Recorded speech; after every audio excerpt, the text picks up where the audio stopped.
Chapter 1 Masks at Midnight. Jory elbowed Varian in the side, interrupting his reverie. "Now there's a beautiful girl," he said, pointing across the crowded ballroom with a little wave of his wine-glass. "Why don't you go and have a word or two with her?" Varian took a long sip from his own glass, in part to avoid having to answer right away. When he did look, he saw a graceful, pale-skinned girl with a pile of startlingly red hair coiffed atop her head. She wore a dress all of shimmering scarlet laid over a white lace undergown that frothed around her bared cleavage, which looked impressive, but it was so hard to tell the bodices women wore these days. "Strange to see a lady like that unescorted," Jory said a little wistfully. "Swoop now, or be forever alone." Varian restrained himself from scowling. "Is this why you brought me here? To try and play matchmaker? I am not feeling inclined to feminine company tonight." He drank again, found his glass almost empty. The crowd around him was so bedecked in jewels and silks and glittering brocade that it seemed to shine more brightly than the chandeliers above. The ladies wore off-shoulder gowns beaded with pearls and their hair piled high, jewels shining at neck and ear and finger. The men wore tight-waisted coats and high collars, hair carefully oiled into curls or gathered back with ribbons. Masks were standard at these parties, and many of the revelers sported one, golden or black or fraught with peacock feathers. More ladies than men wore them, some held on with hairpins or ribbons, some on delicate little sticks. The whole spectacle just reminded him how out of fashion his own clothes were, and he shifted uncomfortably against the waistcoat that didn't quite fit right anymore. Now he wished he did have a mask. "I never should have let you drag me out here," he said, sounding more dire than he felt, which Jory knew full well. "Oh, stuff and nonsense." Jory leaned in behind him, peering over the shoulder of his taller friend. "Can't have a count pining away in his house alone all the time. Looks bad. And besides, there are so many elegant and—" He paused to peruse some particularly delectable cleavage passing by. "Well-bred ladies at these parties. I can't in good conscience chase after them any more, so I shall have to engage vicariously. Through you." He took another drink. "So, engage." The reason Jory couldn't womanize came swanning up beside them at that moment, fanning herself gently and looking happy. Jory's wife Denora was blonde and pretty in a dignified way. Her gown was considerably more modest than most of the offerings tonight, and her ringleted hair was, if not entirely restrained, at least tasteful. Her mask was a delicate little thing of silver filigree that did little to hide her face. "What are you two rakes plotting?" she said easily, taking Jory's arm. He was daring to lecture his liege on the conduct of his life, Varian said. "I was rhapsodizing about pleasures of married life," Jory said smoothly, "pointing out that there are numerous fine young ladies present at an event such as this, no doubt many of whom would be delighted to be paid court by a handsome count." He finished his wine, indicated the lady in question with his empty glass. "Her, for example." Denora squinted at the redhead, pursed her lips. "I don't recognize her. That must be one of Duke Garen's courtesans, hired for the party. Husband, pray refrain from recommending prostitutes to Milord Jezerin." Varian laughed quietly at that, eyeing Denora just a little. She and Jory were so happy together that he always felt just a bit ashamed of how attractive he found her. It's one thing to appreciate, even envy, the wife of a friend. It's another thing entirely to hold a desire one can never voice. She was proper and decorous and mannerly, which only made him yearn to see her wanton, even once. It was inappropriate, but the images had a way of sticking in the mind. He turned away and looked to the redhead again, who seemed to be searching the crowd. He saw her profile now, caught by the clean line of it, by the contrast of her porcelain skin with the elegant red mask that covered her eyes. She held very still, hands folded, poised, as though watching for something, or someone, intriguing. "A courtesan," he said.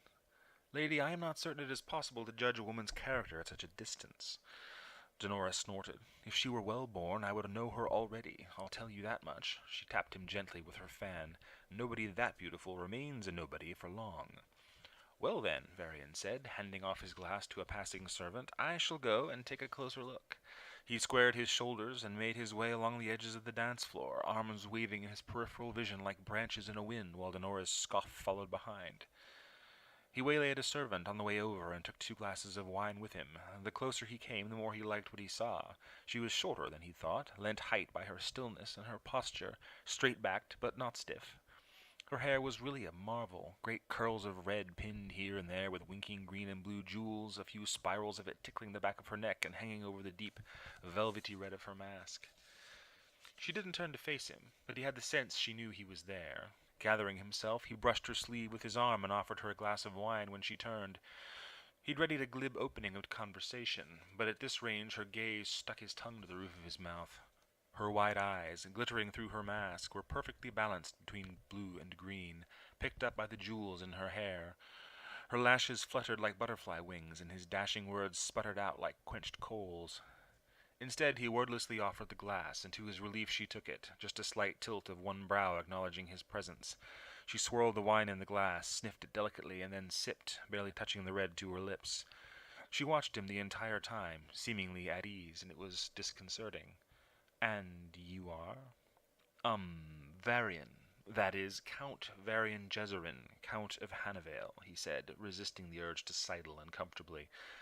"Count, is it?" she said. "Yes, indeed." He glanced away, already feeling a bit ridiculous. "You said that part twice," she said, smiling a little. "I gather you wanted to make sure I knew it." "Oh, well, when one approaches a strange lady, it generally behooves to put one's best foot forward." He fought to regain some of his composure. She was damnably beautiful, and he wanted very badly to see the rest of her face. In truth, he wanted to see all of her, and find if she was that smoothly pale everywhere. She lifted that eyebrow again. "And this is your best foot?" She had a husky voice, with an accent he couldn't quite place. She wasn't from the city, that was for certain. "No, not really," he said. "I seem to be a bit off my game." I wonder why." She took another sip, and he remembered his drink. He tried to drink nonchalantly, but he was pretty sure it came out hasty. "Well, I suppose it could be because you are obviously the most beautiful woman at this ridiculous party, and here you stand all alone." He steeled himself for scorn, but she only laughed lightly. "You cannot even see my face," she said, brushing lightly at the red feathers that decorated the right side of her mask. "Perhaps under this I am scarred and horrible." "That's a chance I would be more than willing to take," he said. He moved a little closer, and she did not move away. She smelled delightful, some kind of perfume, half musk and half honey, a carnal scent, bolder than was fashionable, but also more rousing. "Dance with me." Her marvelous eyes flicked to the side. "No one is dancing." He looked and saw that, indeed, the dance had broken up. A look up at the gallery showed the musicians absent, taking a pause to rest, no doubt. He hadn't even heard the music stop. He snorted. Indeed, how thoughtless of them. He turned to offer his arm. "Walk in the garden with me, then. I promise my conversation will improve." "I may," she said, "but I have another appointment I must keep." She laid a hand on his arm. "But if you are here when I am done, then perhaps." "That is the gentlest refusal I have ever received," he said, knowing her words with a curtsy before the exit, and finding that it didn't much draw the sting. He lifted his glass. "Well done, lady. Might I at least have your name?" She smiled, and it was a real smile that took his breath away. She chimed her glass against his and leaned in close. "No."